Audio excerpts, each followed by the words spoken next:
Assalamualaikum warahmatullahi wabarakatuh. Selamat siang Bu Sifa. Waalaikumsalam warahmatullahi wabarakatuh. Selamat siang juga Bu Eka. Apa kabarnya Bu Sifa? Alhamdulillah sehat. Semuanya sehat. Bagaimana Bu? Anak-anak di sekolah aman aja kah? Ya, alhamdulillah sih aman. Tapi kan gimana ya? Setiap hari pasti ada aja ya kegiatan yang unik yang kita temukan dari anak-anak itu. Iya, pasti tidak lepas dari itu ya. Mohon maaf nih, Bu Sifa, kita coaching dulu ya sebentar. Ada yang mau disampaikan nggak Bu Sifa? Masih ya. Wah, kebetulan sekali nih saya ingin membicarakan sebuah permasalahan nih Bu, yang sekarang sedang saya alami terkait profesi saya sebagai seorang guru dan juga dan juga saya sebagai eh, ibu rumah tangga. Oke, kira-kira pada kesempatan ini apa yang mau Ibu Sifa sampaikan? Nah, jadi begini Bu, saya ingin utarakan pada percakapan ini tentang bagaimana saya bisa memanajemen waktu sebaik mungkin. Posisi Iya. saya bekerja sebagai seorang guru di sekolah dengan berbagai kegiatan yang luar biasa, keluarga di rumah. Jadi saya ingin sekali bisa memanajemen waktu agar semua bisa berjalan dengan baik. Oke. Jadi hari ini tentang apa yang dipaparkan Ibu Sifa, kira-kira prioritasnya skala dari satu sampai 10 gimana usaha Ibu Sifa sekarang ini, dan nantinya pengennya Bu Sifa mau sampai ke berapa pencapaian skalanya. Ketika sekarang sih posisi saya itu di sekolah banyak sekali pekerjaan sekolah selain tugas pokok.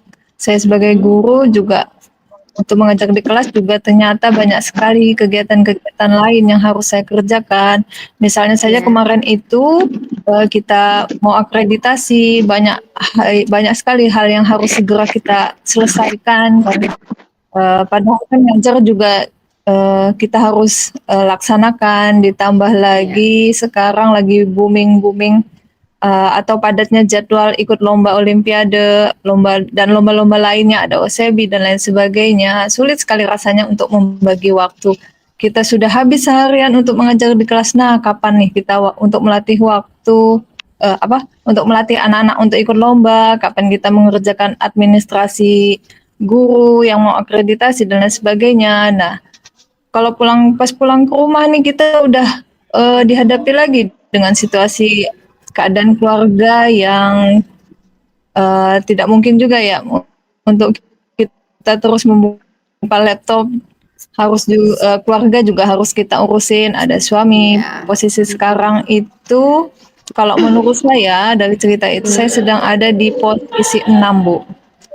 Mau Oke. mengerjakan ini ada yang terlewat, mau mengerjakan itu ada yang terlantarkan. Jadi dalam sekarang ini pada posisi 6. Begitu Bu. Posisi 6. Iya, betul sekali ya Bu Sifa. Eh, apa yang diutarakan Bu Sifa tadi, manajemen waktu itu memang sangat sulit. Tapi meskipun sulit, bukannya tidak bisa kita atur ya. Karena saya sebagai wanita juga posisinya sama dengan Bu Sifa. Saya juga guru, ibu, seorang istri. Jadi itu keluhan para ibu pekerja emang seperti itu. Nah, kalau menurut Ibu Sifa nih, ada nggak peluang yang bisa diambil untuk menangani tantangan masalah Ibu Sifa tadi? Apa kira-kira Ibu Sifa sudah punya solusinya? Solusi yang saya rencanakan, bagaimana saya bisa meningkatkan efektivitas saya dalam memanajemen waktu. yang sekarang dari posisi 6 dan berharap nanti bisa posisinya mungkin menjadi 8 gitu ya, itu harapannya. Jadi ketika di Amin. sekolah sebisa mungkin memanajemen waktu saya untuk bekerja di sekolah, kemudian saya akan membuat skala prioritas mana pekerjaan yang harus didahulukan.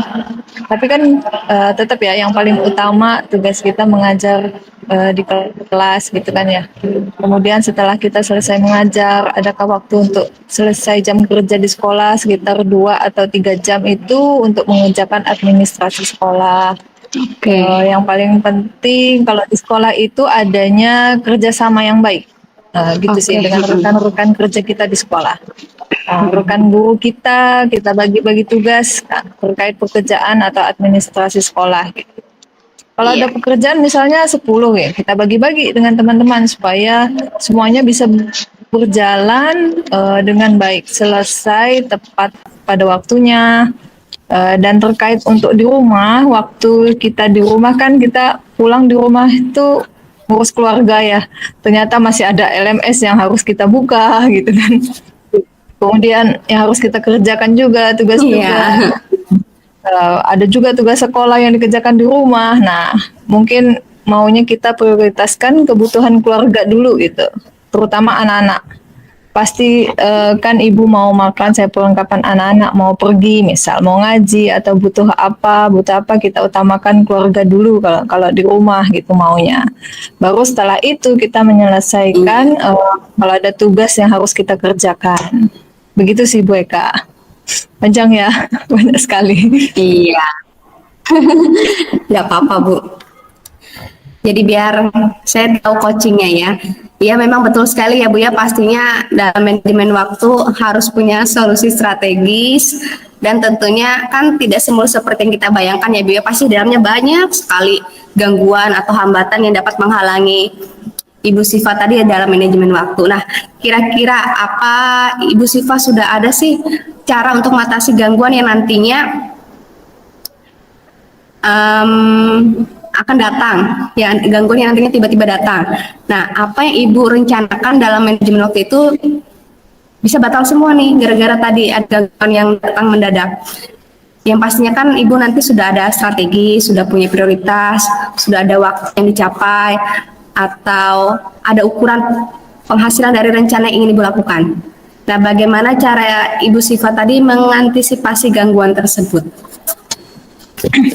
Ya, untuk mengantisipasi kalau ada gangguan, misalkan ada tugas tambahan lagi di samping rutinitas yang sudah ada, kita sekarang yang sudah sibuk, maka yang pertama saya itu mengendalikan diri dulu lah, istighfar dulu, diam diri dulu.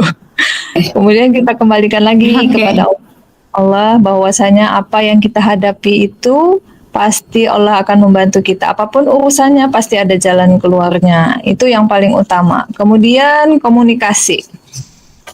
Nah, terutama di rumah kan keluarga mungkin tidak tahu apa yang kita kerjakan di sekolah kan ya. Apa yang kita hadapi gitu terkait pekerjaan. Jadi komunikasi itu sangat penting agar semuanya bisa memahami, bisa bekerja sama dengan baik. Dengan begitu di rumah ataupun di mana di sekolah penting juga untuk komunikasi. Gitu, Bu. Iya. Betul sekali ya Bu Siva, pastinya ada komunikasi, ada komitmen, ada juga kalau mau prioritas kalau di rumah pastinya kita prioritasnya ke keluarga dulu, terus kalau di sekolah ya prioritasnya kita mengajar. Jadi sudah bisa nih mengatur jadwal dan waktunya. Nah, selanjutnya apa komitmen Bu Siva tentang rencana ini? Jadi komitmen saya itu terkait rencana ini bisa membuat list jadwal kegiatan mana yang harus saya utamakan. Kemudian mungkin juga meningkatkan komunikasi, bekerja sama baik itu dengan rekan kerja di sekolah maupun dengan anggota keluarga di rumah. Iya betul. Terus sekali ya komunikasi memang diperlukan, jangan sampai kita ada miskomunikasi apalagi dengan yang ada di rumah daripada di rumah. Dan selain komunikasi itu pun juga perlu unsur motivasi biar mood kita itu bagus, karena mood kita itu kan asalnya dari rumah. Nah, bagus sekali ya tadi Ibu Sifa atas permasalahan yang Ibu Sifa sampaikan sudah ada solusinya dan intinya Bu Sifa sudah bisa bertanggung jawab nih. Kita tahu inti dari semua masalah untuk tidak lupa kalau misalnya lagi padat, lagi pusingnya gitu menyadari kalau kita ini makhluk ciptaan Allah, jadi bertawakal, berpasrah, beristighfar itu sudah bagus sekali Bu Sifa. Nah sekarang bagaimana untuk timbal baliknya dari apa yang sudah Ibu Sifa alami ketika saling berbicara seperti ini? Yang pertama perasaan saya merasa lega gitu. Ya kan perempuan Oke. itu kadang kalau udah pusing gitu ya pasti pengennya curhat gitu ya kan ingin dibicarakan ada teman ngobrol itu setidaknya sangat membantu Iya. pikiran beban pikiran saya ketika sudah menguatkan atau meyakinkan saya bahwa saya juga pasti bisa menjalankan hal ini dan saya juga makin yakin nih lagi kemudian juga saya makin percaya diri untuk menghadapi situasi masalah yang saya alami. Iya Bu Sifa, terima kasih ya sudah dapat solusinya, sudah dapat pencerahan. Kita juga sudah saling berbagi, bukan saling menasihati ya, saling berbagi pengalaman, sama-sama kita mencari solusi. Dan saya doakan semoga Bu Sifa bisa menjalankan aktivitasnya dengan lancar, bisa manajemen waktunya dengan baik. Amin. Terima kasih Ibu Eka atas waktu dan sharingnya hari ini. Oke, sama-sama Bu Sifa. Nanti kita kalau Loka Karya ketemu lagi, nanti saya pengen tahu nih hasilnya bagaimana, apakah sudah bisa manajemen waktu dengan baik ya. Saya pamit dulu ya Bu Sifa. Wassalamualaikum warahmatullahi wabarakatuh. Waalaikumsalam warahmatullahi wabarakatuh.